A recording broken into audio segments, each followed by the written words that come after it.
So when I first started the channel, my first video was about rebuilding this tiny IWC movement. And what happened was I had purchased this watch for a couple $100, and I took it in for service because it was working intermittently, and it was going to be 600 Swiss francs to service it. So that's where it got me interested in watchmaking, because I thought, well, what if I could do that myself? And because it's so tiny, the absurdity of it, of doing it myself, kind of struck me as being an interesting thing to try. So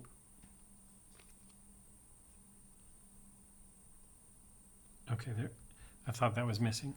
You can see there's a tiny little, so that's a balance staff. So what happened was this watch, which is working now, but it's working with a different movement than I bought it with. When you would turn it at certain angles, it didn't work. So just visualizing what's inside a watch, I assumed that the balance staff had a broken pivot. So I ordered a balance staff for the IWC Cal 44, and that was like a year ago, and I still haven't done it. But one of the reasons I haven't done it is because as I went deeper into watchmaking, I figured out or learned that there are some tools needed to do that. So what happened was this is the actual movement that I rebuilt that was in that watch, and it still has its original balance and balance staff in it, which I've confirmed has a broken pivot. So I need to replace that. So the thing about this is a little sample from a donor watch of how small the parts are here. So what I've been doing, and then once I get this working, I have a kind of case I want to put it in. So I'll have two of these IWC Cal 44s. Unfortunately, the dial is pretty messed up on this one. But nevertheless, that's my plan. And then once I get good at rebuilding it, I can rebuild the one that's in here. So the thing I wanted to talk about today is the tools, because, and here's another balance staff, another balance from an even smaller movement, if you can imagine that. So those are, these two are so they have something to practice with. Now,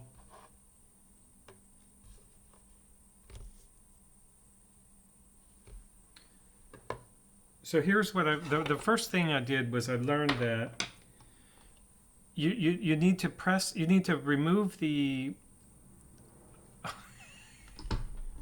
this is so absurd. Let's get the microscope going.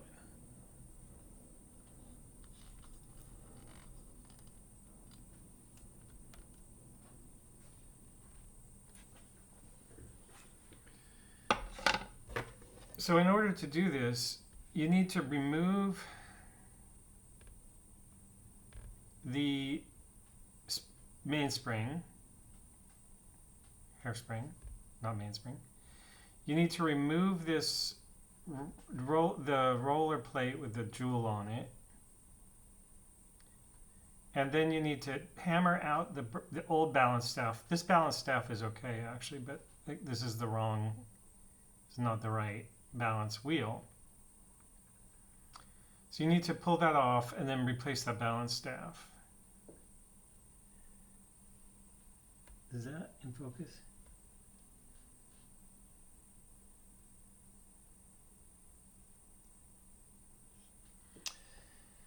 So we'll do it on this donor piece, or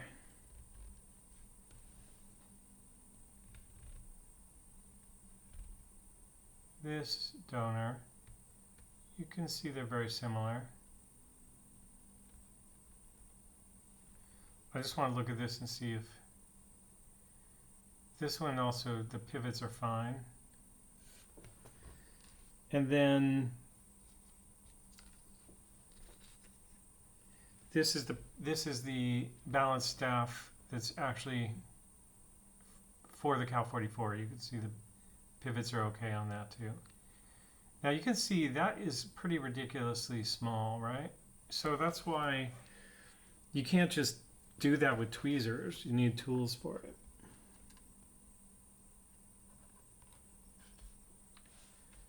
So originally I wanted to keep the tool requirement as minimal. I didn't want to invest in tools above what was necessary. So what I knew was that to punch the old balance staff out and then to put the new one in, I was going to need a staking tool. So I bought this Bergeon staking tool plate, which was like $50. Also, I wasn't able to find a proper staking tool. So I bought that, and then I bought the punches necessary after watching some videos just to do it kind of manually. So the way I thought I would go about that is like just hand hold it or come up with some kind of rig to hold it. That probably would work. But then watching the auctions and online auctions, I saw, okay, I actually got myself a staking tool. So this plate actually can be, this is a Star staking tool which is sold by Bergeon, and then this is a Bergeon replacement plate, and they are compatible. And this has some smaller, the new Bergeon plate has some smaller holes, staking holes in it. So if I need to, I'll swap out to that because the balance staff on that watch is so tiny. And then I have like I said, I have the Bergeon. I figured out what tools are needed or what stakes are needed, and I ordered those new. But then the staking kit comes with a whole bunch of tools anyway. So just to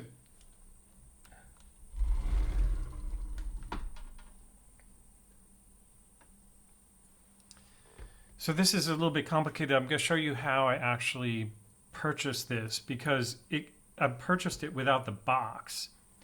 And then the box came with a Horia tool, which I also need, in theory. So the Horia tool didn't even belong in this box, but I bought it because I had just the staking tool first, and I was like, oh, okay, I'll get the box. And the staking tool came with a bunch of stakes, and then the box came with more stakes, so I put those stakes together. So these are called stakes, and these are the 7 that I bought direct from Bergeon just for this project of the IWC. And then all these other ones are just kind of different variations. And then these are called anvils, and these anvils, you can put them in the... You can change what's happening on the staking plate by putting in different anvils. So if you want, I don't know what these anvils are for, but if you wanted an anvil like this, you can place it in the staking tool and then center it, and then you could stake something with that. Like I said, I don't know what that's for, but so there's all kinds of different anvils. And the important thing about this is that the thing I was unsure about when I bought the stakes and also the base plate, the Bergeon base plate, was how cross-compatible these things are over the years. And so what I discovered is that the stakes are all very compatible between different staking tools. And I don't know this for sure, but I presume that they're compatible even with the Chinese copy of the Bergeon tool, because if they weren't, then it wouldn't be a very good copy. So, or Bergeon, the Chinese copy of the Bergeon branded staking tool. So the thing is, I think their diameter is 4.7 millimeters, but the diameter doesn't matter so much because I couldn't find any information about the diameter. It's just what I measured after getting it, just to confirm. Yeah, so it says 4.68, 4.69. So 4.7, but again, I don't think if you find stakes, they're gonna be. That's not true. I mean, stakes are made for different reasons, but stakes for a staking tool are going to be in that 4.7. Okay, and then the anvils. Let's see what the base of that is. I think that the base of the anvil is 4. Yeah, so the anvil, the base of that is 4, and then there's one hole in the base plate of the staking tool that's 4, so you can use the anvils. Of course, you can use any of the holes in the plate of the staking tool as well. Now, the other thing is, this is a Horia. The Horia tool is it has a micrometer here, so you can know exactly how far you're pressing something down, and then it also has the anvil concept, and the anvils are also 4 millimeter base. So this anvil, I think, is just an anvil for protecting. Well, you could do stuff with it, but it's also convenient for protecting the pusher pump, which is in it right now. So the way this works is when you want to insert something, you can do it with the staking tool depending on what it is and just hammer it to apply pressure, and then this can let you like set joules at a specific position in the joule hole so that you eliminate end shake. So you don't want the joule too high or too low. And then this pump pusher thing that came with this Horia tool, basically when you push it down, the tip goes inside of it. And this is a 3 millimeter diameter in this Horia tool. There's 2 different types of Horia tools that are either 3 or 4 millimeter. And then they have their respective pump pushers and other I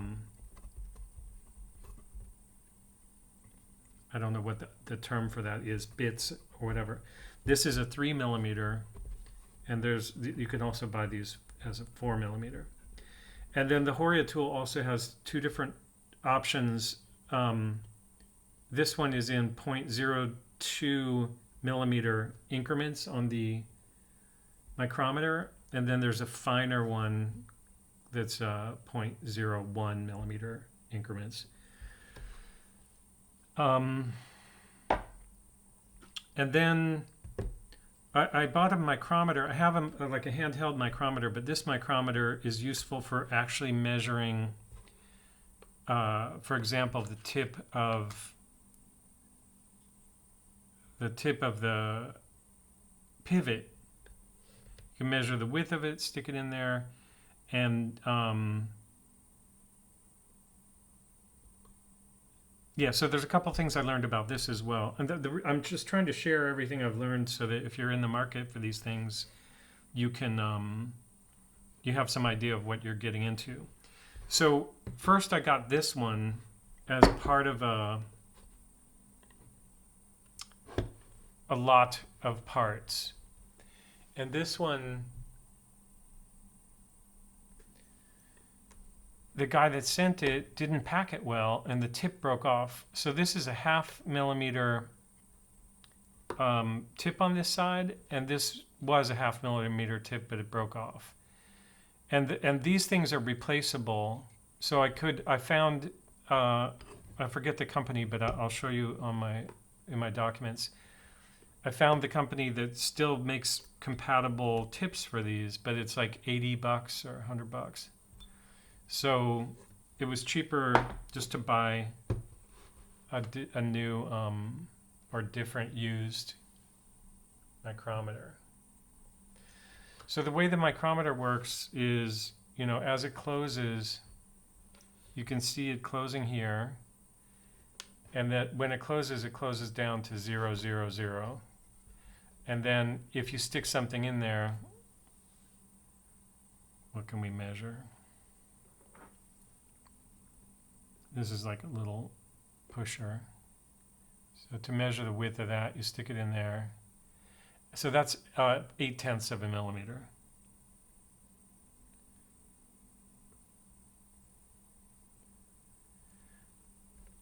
So if you're measuring a joule or whatever, you can use this. I've seen some with joules that have a little plate to hold the joule.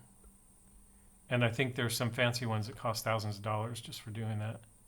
But this should work. See, it stops at 0. You can calibrate all this too. Stops at 0 when there's nothing there. So I think this was 18 francs. This was part of some of the staking tool and a bunch of other stuff. So that was free or / waste of money because it broke in shipping. Okay, so then the other thing is the balance wheel. This came up, it was like 44 francs, and this is for testing the, for balancing the balance wheel to make sure it's basically like balancing the wheels on your car to make sure that it's equal weight all the way around its pivots. So once you replace the balance staff, you can check, because things could be off center or shouldn't be, but anyway, there's a whole process of removing the balance wheel from the balance staff and putting it back on and marking everything so everything's lined up again. So I'll do that when I do it. And then while the mainspring is off, you can use this to put the balance. I remember doing this with the balance, but I don't remember what balance I used. Oh, I know. I didn't use those tiny ones. I used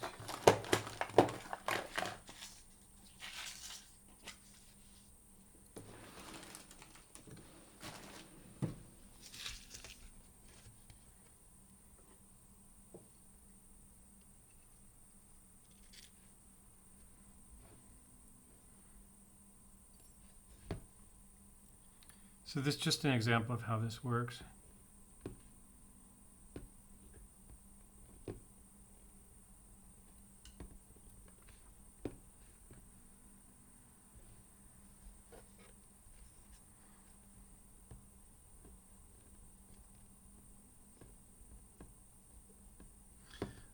Opening it instead of closing it.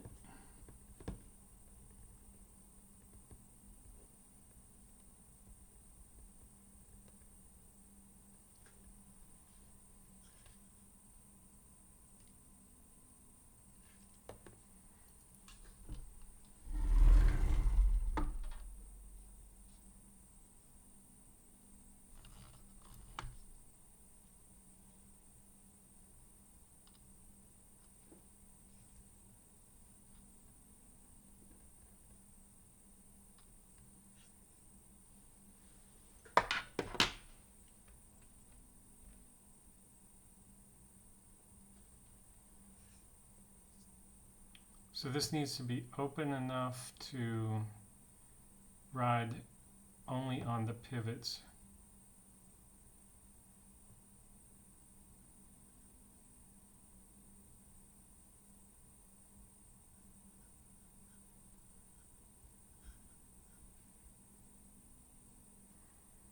Man.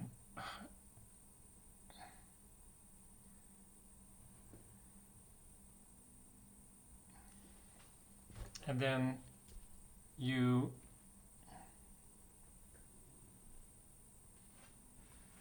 can test this by rolling it and see if if it has a heavy part.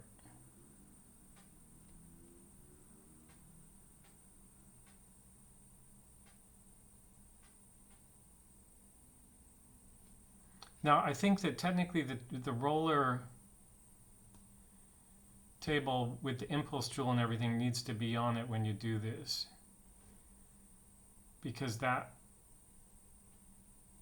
part of the reason the weights are there, you need to counter the weight of the impulse joule and any inconsistencies in that roller table.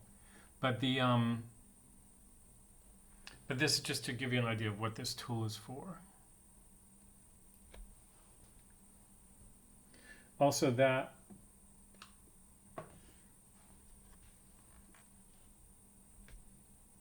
oh, and it also has to be level. I didn't level it, I just kind of showed the level. If this is not level, then the way you use the level actually is you put it on the jeweled part itself. Open it up, put it on the jeweled part. Make sure the bubble level is level.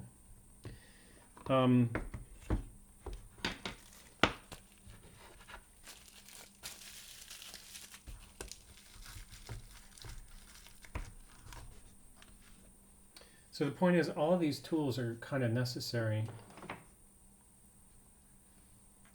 I want to show the difference in size.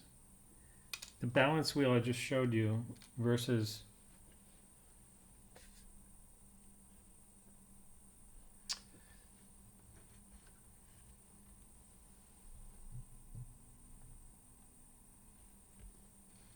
these little balance wheels, like in the IWC. So again, all this stuff.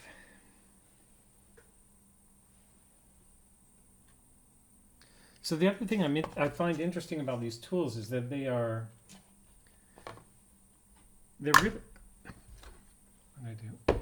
They're really small.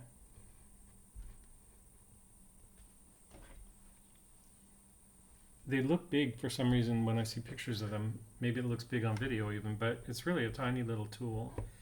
And it's necessary. Let's look at that pump pusher maybe on this.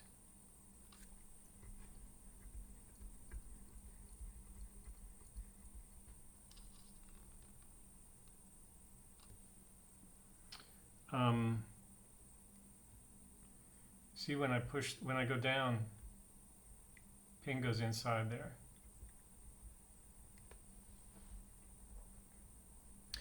So tiny,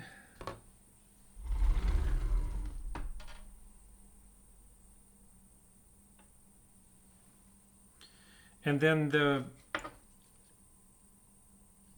this hammer's funny. It's a Bergeon. It's actually a Bergeon hammer. I found it at this shop in Geneva called Bijutil, like jewelry utilities or tools, and it was 25 Swiss francs.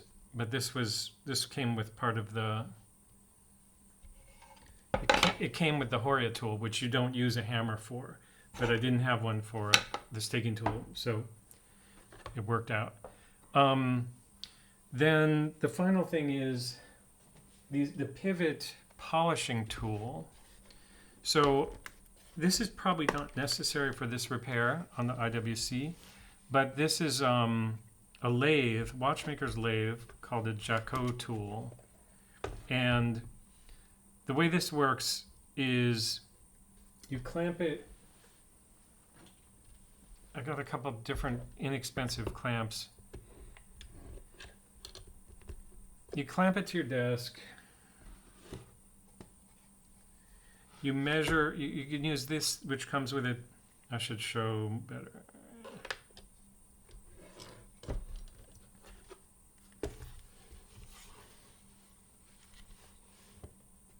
It should come with a measuring tool, and it should come with these bars that have the different size for polishing different size pivots. So this one came with two different ranges of sizes in this bar, this and this. So you use your micrometer to figure out what size the pivot is.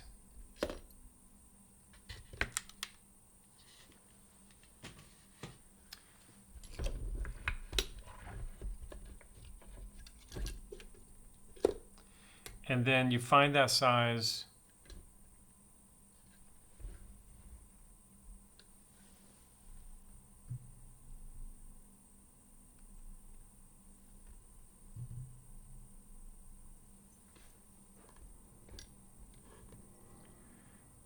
So if you measure like 0.12 millimeter or 1.2, whatever that is, you lay you then lay the balance wheel there with its pivot in there, or whatever wheel you're doing, and then you use a little bow with a string on it to spin this, and this thing engages the gear or the balance wheel, this tooth, and makes it spin in that. So it's just sitting with the pivot in that spot, and then you use a diamond file to polish or burnish the pivot. So I'm not going to do a complete demo of that, but I wanted to show something, which is this one. Because this video is mostly about purchasing these things. This one came with a broken burnishing tool,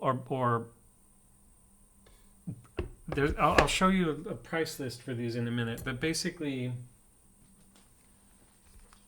the seller didn't show it. It's the same seller that sent me the broken thing.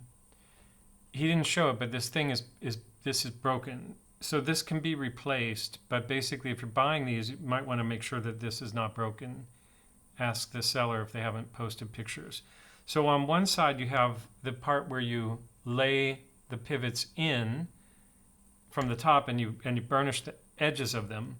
And then this part is on the other end, and you actually put the pivots into the holes here.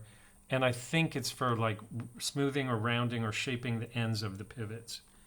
I think it's less important, so I don't think you have to have that. But if you're going to invest in a Jacot tool or a watchmaker's lathe, you might want to check that.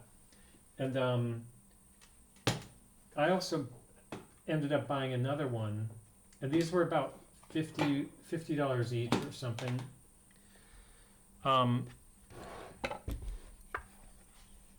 So I bought another one. This one had 3 different size ranges of pivots it handles, and this one is just is for much longer, larger pivots. So I think that this one is kind of not as necessary, but these are smaller and shorter for more precision work on for example, small watch movements is what I'm interested in. So this also has the thing for measuring the pivot. So you slide this over the pivot and the pivot stops at whatever size it is.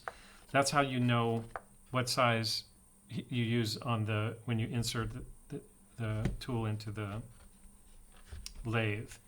And then I'll show you this one because it's more complete.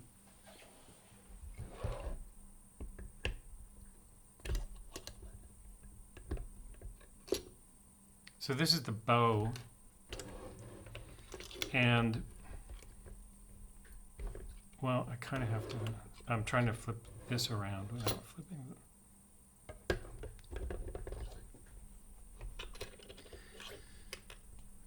before I actually do this, I'll have to make a better system where it's not just sitting on my desk. But basically, the bow, you do something like this, spin it around once.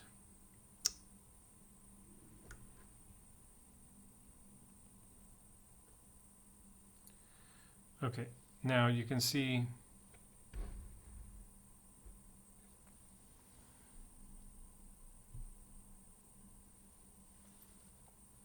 and this one has a better tool for holding the balance wheel. It has these 2 teeth, this fork I think it's called, and it's adjustable, so you can grab the balance wheel with it, and then you do this to spin it, And so this Jacot tool is complete with the bow. And that's why I ended up buying a second one. But these, and then also the parts are intact on it.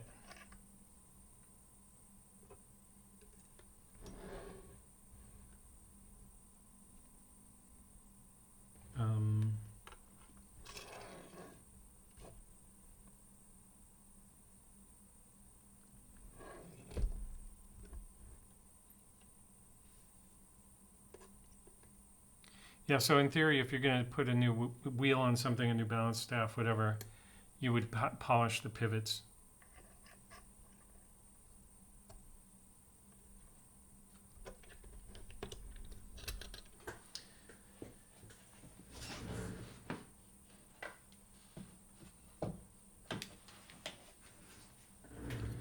And the diamond file for polishing the pivots, I found one on eBay for 10 British pounds or something, and it's been missing in action for the last month. So I don't know if I'll get that one, but if you buy them for Bergeon, they're like $100 just for the burnishing pivot, burnishing tool, whatever. Okay, but I want to go through some prices on this stuff also. Just this is what I paid used in the used market in Switzerland. So for the micrometer, I paid 12 francs, which I think is a good deal. This is the way that the Horia tool came in the box for the staking tool. But I recognized the box, and I was like, okay, I'll just swap that out. So and the hammer, you can see, came with that as well. And you can see how many pivots or how many stakes came with it. These are some tiny brooches. I should show those just because they're insane. I paid $12 for that just because I had seen other people use them, but I think these are actually too small. These only go up to about 1/2 millimeter. But basically, there's two things that you might need to do when you're working on a pivot or a watch part. You might need to make a hole smaller, or you might need to make a hole bigger. So if you're making a hole bigger, you use these brooches, stick it in and twist it. And if you're making a hole smaller, you use the staking tool. You put the proper anvil and stake on the staking tool, and you compress the area around the hole to make the hole smaller.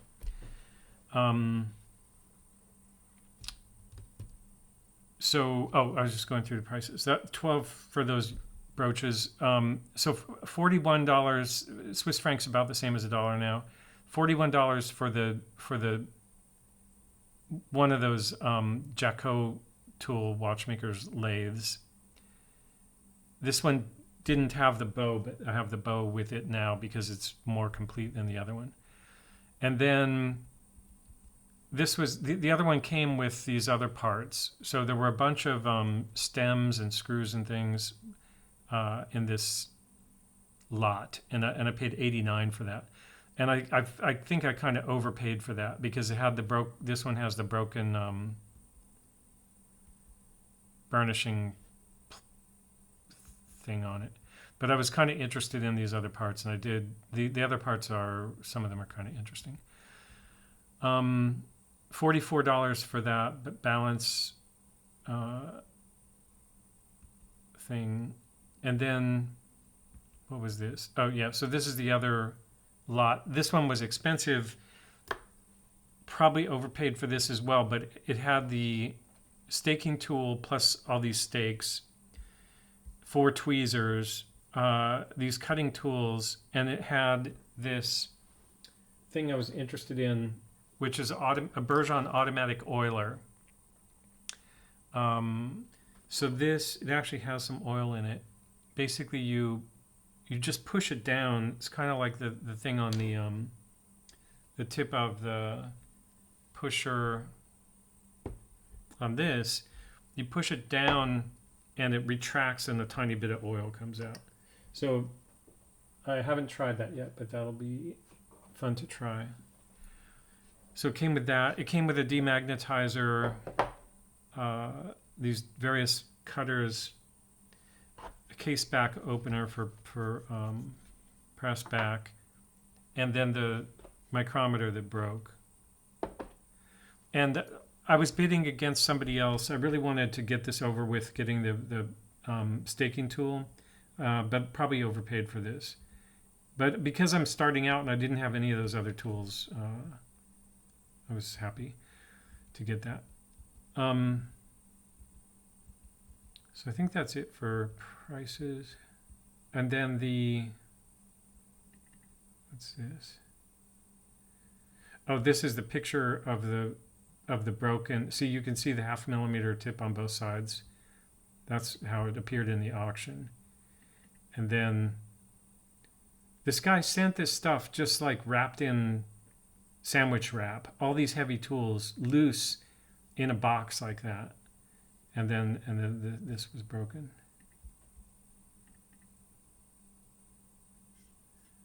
What a shame and what an idiot.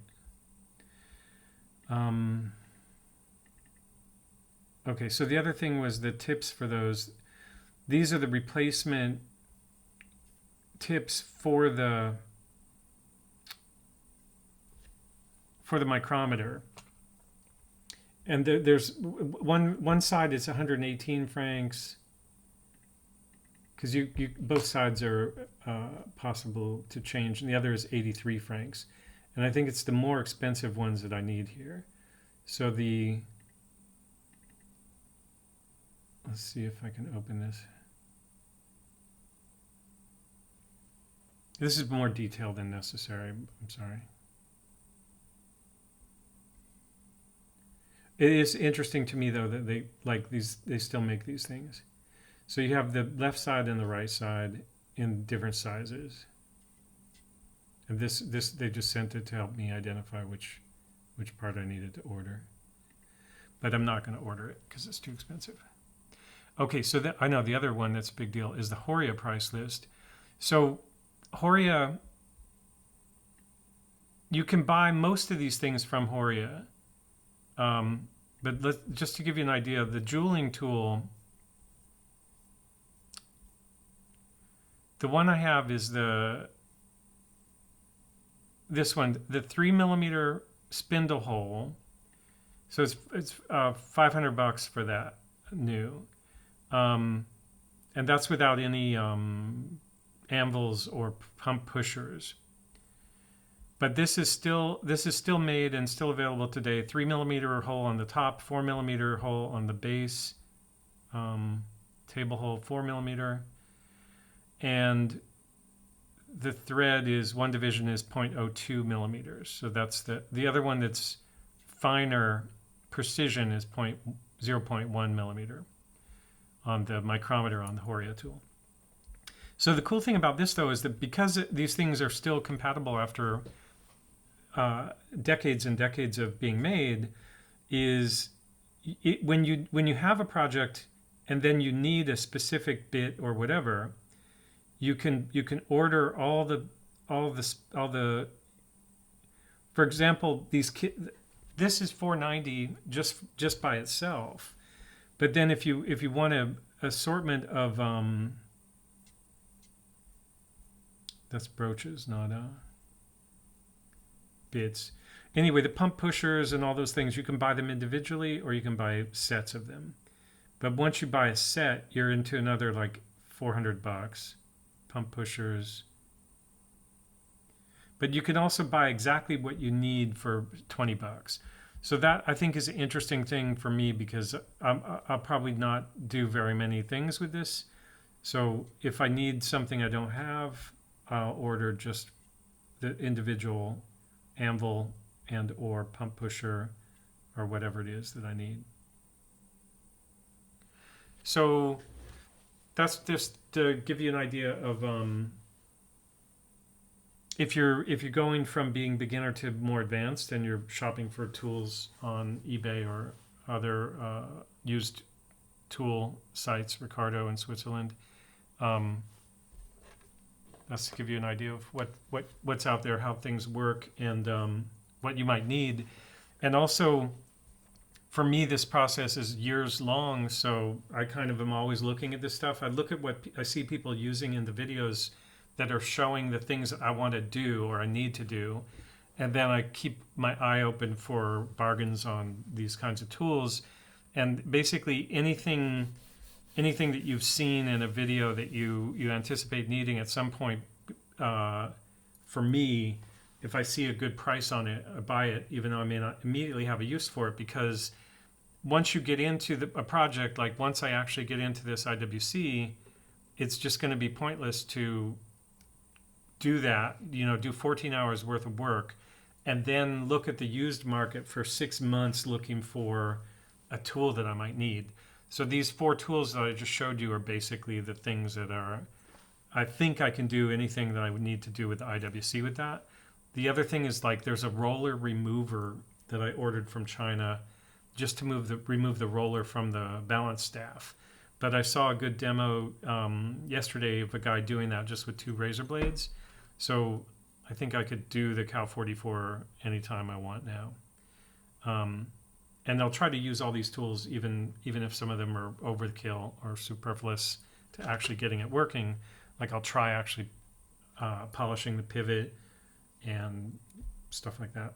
I still haven't figured out how to measure the inside of a jewel, because I think if you need to re-jewel, which is what the Horia tool is for, you need to know if your jewels are too worn for the pivot, or if the pivot is too big for the jewel.